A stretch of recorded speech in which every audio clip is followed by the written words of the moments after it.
Namaste students, welcome to my channel that is Edu Knowledge Hub. Today I have come up with a topic that is the rational use of drugs. This topic I have picked from the syllabus of B Pharm, PharmD and M Pharmacy, pharmacy practice. Mainly this topic belongs to the subject of hospital and clinical pharmacy. I hope that this video will be imparting some of the knowledge to the students regarding the use of the drugs, basically the rational use of the drugs.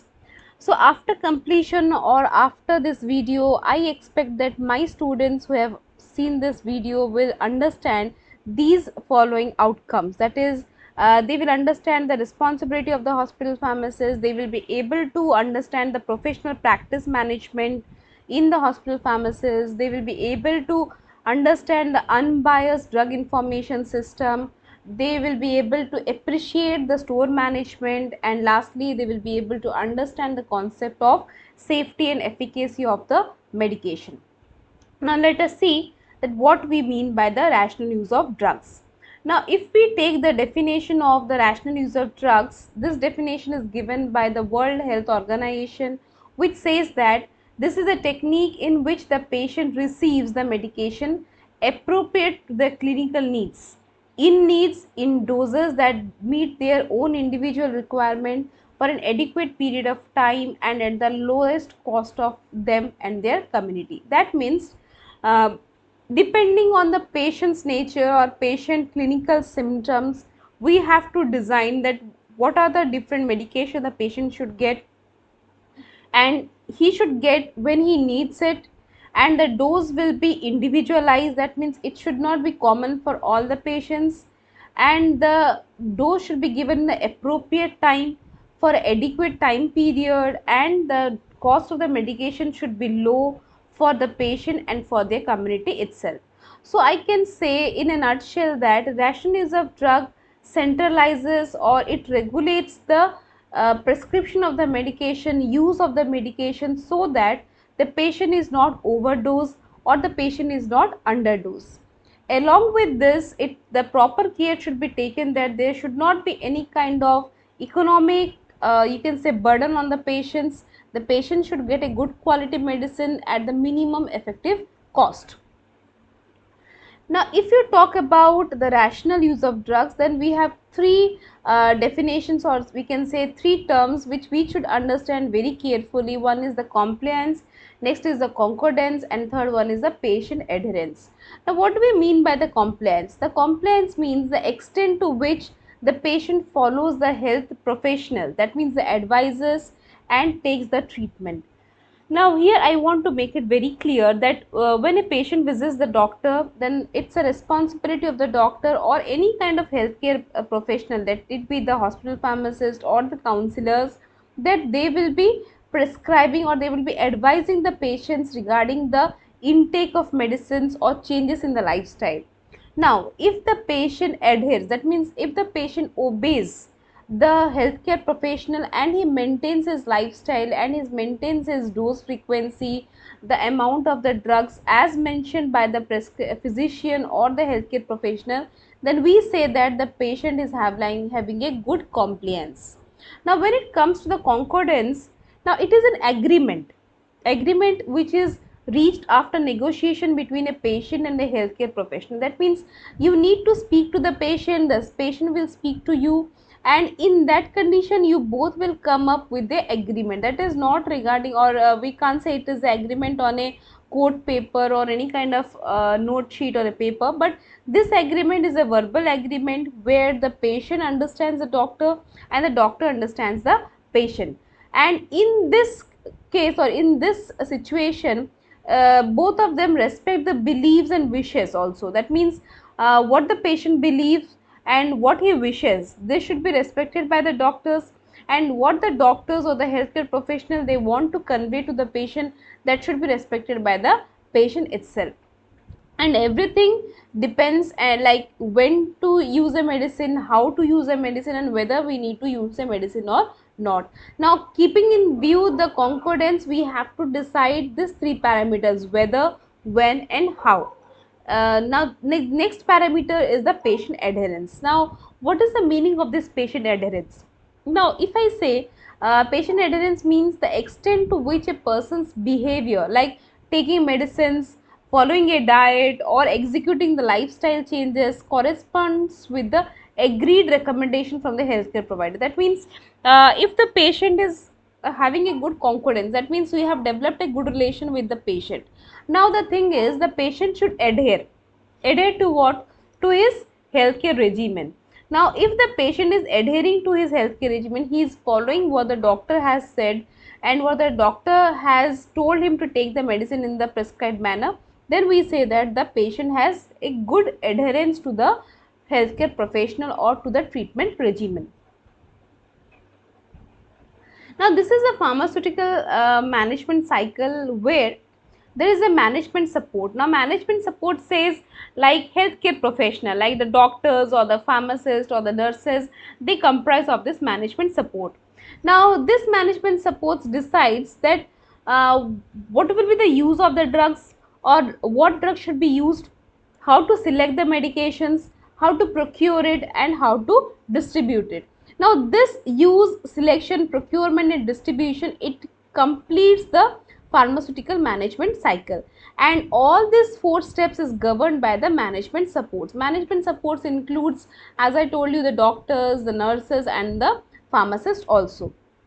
In the case of rational use of drugs, we are very much centralized to this use of drugs. That means you need to select, you need to procure, you need to distribute, but before that you need to predict that what is the use of the drugs you are procuring. Now in this very simple manner, I can just nutshell that the rational use means prescribing right drug in adequate dose for the sufficient duration and appropriate to the clinical need of the patient at lower cost. That means what the patient needs, we have to check it first. What is the amount of the dose, or what is the dosage form he needs, and whether he is getting the appropriate clinical therapy or not, and the economy should also be considered. That means the price should also be considered. Comprising all these things, we can simply tell that that is the rational use of the drugs. Now this rational use of the drugs is not a new concept nowadays. It has been described by the Alexandrian physician, that is the Herophilus, in near about 300 BC, who stated that medicines are nothing in themselves but are very hands of God if employed with reason and prudence. That means medicines are nothing in themselves. They don't have their own way of making it out, but if it is given by the doctors, or if it is given by those healthcare professional with a particular reason and prudence, it will be finding out its benefit also. Now coming to the factors which leads the realization of rational use of drugs, like why the people they realize that the rational use of drug is very important. Now there are 5 factors. That is, first is drug explosion. Now as we know that the pharma market is growing day by day, and there is a lot of drug which is coming to the market. Now this numerous explosion of the drug in the market has lead to, or has pressurized the physician to prescribe different medication of different brands, or different you can say therapeutic activity which is performed by different kinds of the medication. Next is efforts to prevent the development of the resistance. So this is a very you can say important point, like we are preventing the development of the resistance, like in case of the antibiotics.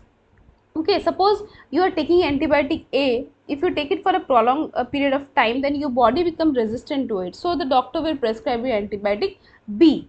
Now this is the case in which the efforts are made to prevent the development of the resistance. That means your body should not become resistant to a particular kind of medication. To prevent that, we are understanding, or we are practicing this rational use of the drugs.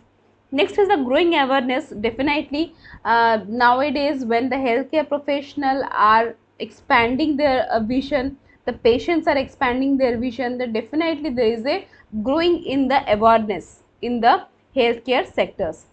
Next is the increased cost of treatment. Definitely now when there is a more amount of drug which is dumped inside the market, but in some cases the cost of the treatment is also increasing. Now to control this thing, the rational use of drug is also helpful. Next is Consumer Protection Act. Now, according to this Consumer Protection Act, it is the right of each and individual consumer that they should get the proper treatment or proper medication with the proper or the lowest cost. Now, keeping in the view all the five things, the rational use of drug was designed. Now, if you say that why there was a irrational use of the drugs in India. Now, first point why there was a irrational use of drugs is the lack of information. Like, India is a country where we are in the developing stage. We have not been developed. Now, here majority of our practitioners, they rely on the medical representatives or the sources like pamphlets or like some of the notification released by the pharma companies.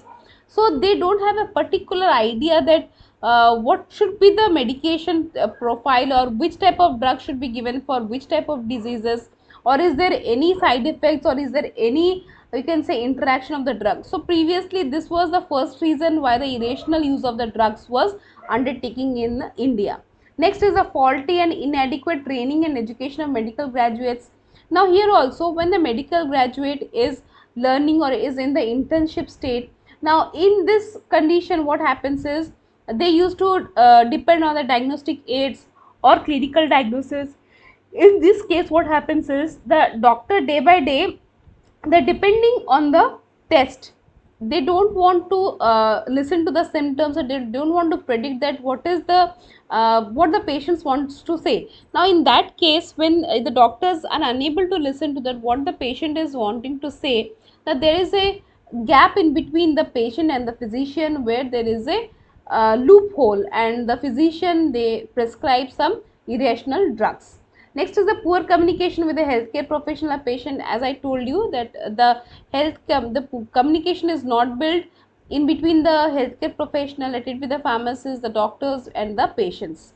So the basic information about the drugs is not given to the patient, or else the basic information from the patient is not taken by the physicians. The next factor is lack of diagnostic facility. Now in some of the rural areas of India, you can notice that there is the diagnostic kits are not there, and if at all it is there, then there is a lot of, you can say, a lot of expenditure is necessary to diagnose those type of patients. Now in that case, the pharmacist or the physicians, what they do, they don't diagnose, they directly they prescribe the medications. Now that leads to irrational use of the drugs. Next is demand from the patients. Now the patients, sometimes they have a belief that every ill has a pill. Now suppose I am feeling drowsy or I am feeling weak, that means I am suffering from some disorder. Now there are many patients who visit the physician, who visit the healthcare profession, and they say that I am feeling this, I am feeling that. This may not be related to any kind of the medical emergency, or you can say uh, physiological disorder, but still they want to take the medication. Now to build the faith on the physician, what the physician used to do is they used to prescribe some of the medication. Now this happens with many people who are residing in the rural areas. Next is defective drug supply system and ineffective drug regulation. Now we can say that the drug regulatory authority and the presence of large number of drugs in the market has led to the irrational use of the drugs also. Now, how to improve this? How to improve the rational drug prescribing? The first step is you need to identify the patient's problem based on the symptoms and recognize the need of the action. Now, without going for the diagnostic test, what you need to do is you need to see, or you need to understand what the patient is trying to tell you. You need to find out that what is the symptoms and what action you need to do. Second thing is you need to diagnose the disease. That is the second line. You need to diagnose specific area or specific or infectious disease or a non-specific disorders. Step 3 is list possible interventions or treatment. That means you need to list out that what are the different set of drugs or what are the different set of treatments I can give to the patients. Number 4 is start treatment by writing an accurate and complete prescription. Don't miss any part of the prescription. Like we have, I think you have studied what are the parts of the prescription. So it's very necessary for the physician to write down each and every part of the prescription. Next step is given proper information, instruction and warning regarding the treatment given. You need to make the patient understand that what he is taking, why he is taking and when he has to take it. So this is the next step what is important for the rational use of drugs. And number 6 one is the monitoring.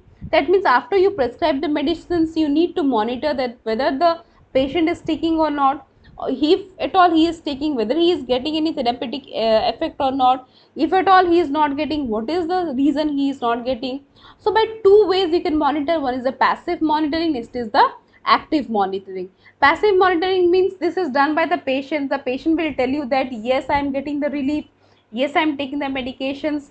And active monitoring means the physician will visit the patient, or the patient visits the physician, and there is some questionnaire sessions, and you can track the monitoring, or you can track that whether he is taking or adhering to the medication or not.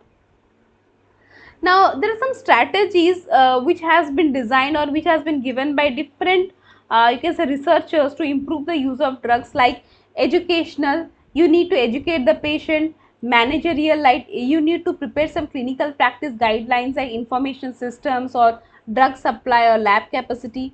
You need to regulate, like what drug should be loaded in the market or what drug should be procured in the hospitals. And you need to see the economic criteria, like you have to offer the incentives to the institutions or providers and the patients. Like if you are, this is like an incentive to the hospitals, like minimum use of the drugs or rational use of the drugs. This is the thing which is given to the hospital. Like managing all these four criterias, it can use or it can increase the rational use of the drugs. Now here I have just tried to show you that what is the effect of the counseling or you can say the adherence problem. Now if suppose a patient has missed a dose, now when the patient misses a dose, there are different questions which occurs or which comes to his mind, like whether I was busy, or whether I am out of the home, the family said not to take the medicine, or I'm on the holiday, why I should take a medication. I ran out of the pills, that means the pills have been completed. I didn't visit the pharmacy to bring it out. I didn't want that any other person should see that I am taking the medication. Or sometimes the patient says that I feel ill after taking the medicine, or he feels that the pills are waste, they are not working, or I am feeling better, why to take the medicines. Or sometimes the patient fears that whether I should get some side effects if I take the medicine, or he sleep, or he falls asleep and he forgets to sleep the medicines. Now these are some of the questions which comes to the mind of the patient when he wants to stick to the adherence. That means he wants to adhere to the prescription, he wants to adhere to the what the physician has said, but all these questions that comes in the mind of a patient. So in this condition, what a pharmacist should do, or what the pharmacist should counsel, the first thing is the pharmacist should say is you should not double the dose. If at all you are feeling very good, if at all you have missed the dose, there is no need of doubling the dose. That means morning I have missed the dose, that does not mean that night I have to take 2 tablets at a time. Next, if you have missed the dose and within 3 hours you come to know that the dose has been missed, so within 3 hours you can take the medicine. But if it crosses the time limit, you should not take the medicine. Next, there are some of the, you can say, parameters by which you can understand that the patient is adhering to your treatment regimen. The first is self reports. You can make some questionnaires, you can give it to the patient and tell him to answer. Pill counts, that you have prescribed 10 pills, after 10 days when the patient comes, how many pills have been left out. Suppose it is 2 or 3 left out, then you can say that out of 10 the patient has missed 2 or 3 pills. Pharmacy records. Now there are some hospital pharmacists who are in daily contact with the patient, so by them you can try to find out that whether the patient is adhering to the treatment regimen or not. Provider estimate, like who is providing the medicine, they can estimate. Next, pill identification test. You can ask the patient to identify the pill for which disease, what pill he is taking. For example, if the patient is taking the treatment for hypertension and diabetes, so you can keep 2 medicines in front of him and you can ask him that which medicine is for hypertension and which is for the diabetes, so he can identify. There are some biological markers, that means you can collect the blood samples and you can test it. Some electronic devices are also there, like sonography you can do.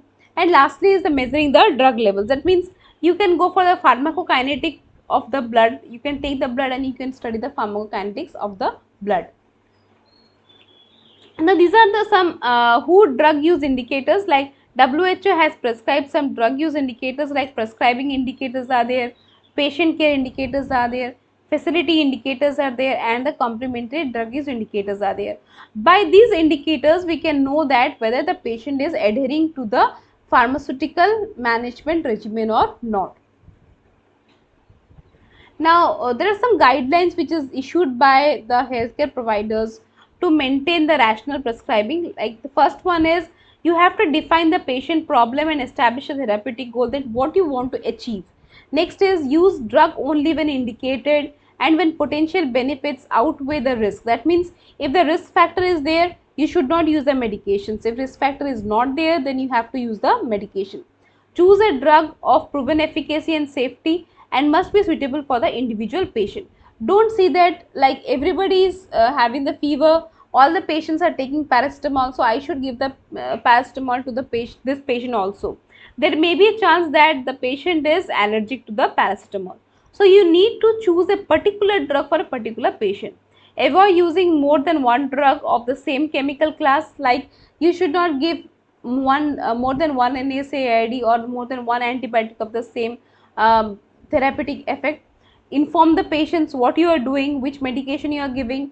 Monitor the effects of the treatment, whether you are getting the effect or not.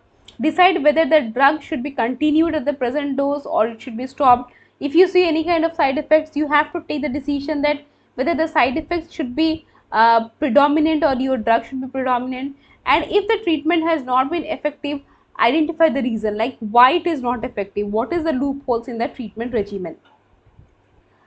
Now coming to what the hospital pharmacist can do in contributing the rational use of drug. The first thing, hospital pharmacists are a member of the drug and therapeutic committee, so they can maintain, they can make some rules and regulations for prescribing the medicines. So this will also come under the rational use of drugs. This hospital pharmacist also involved in the drug procurement, so they should avoid the risk drugs, like the drugs which have more side effects. They can suggest the physician to prescribe those drugs or procure those drugs which are safe. Next is drug storage. There are many drugs who deactivate or they destabilize when stored in the you can say unfavorable conditions. Now here the hospital pharmacists are responsible to store the drug. During the time of dispensing, the hospital pharmacist should counsel the patient and they should get the knowledge whether the patient has understood his regimen or not. Next is patient education. Educate the patient about the disease, but don't make them panic so that they get extra great or excrete with their health care. Next is the drug information services. You have to maintain the DIS in the hospitals so that the patient or the doctors or the nurses, anybody, any healthcare professional, they can come to you and they can collect the information about the particular amount of the drug. Now next is the pharmaceutical care. Now under this pharmaceutical care, you have to be patient centric. You have to keep in touch with the patients to understand whether he is taking the medications or not. If at all he is taking the medication, whether he is getting some relief or not. If he is getting the relief, whether he is adhering to or he is maintaining the counseling what you have given or not. All these things should be monitored by the hospital pharmacist. So these are some of the brief you can say idea about the rational use of the drugs. Now I have taken this topic from the hospital clinical pharmacy, and these are some of the references from which I have taken some portion of my presentation. If you have any kind of queries, you can drop a mail to the mail ID mentioned here. Don't forget to subscribe my channel, that is the Edu Knowledge Hub. I will be coming up with more videos. Till then, have a nice day, and I wish all of you have a happy and safe health. Thank you.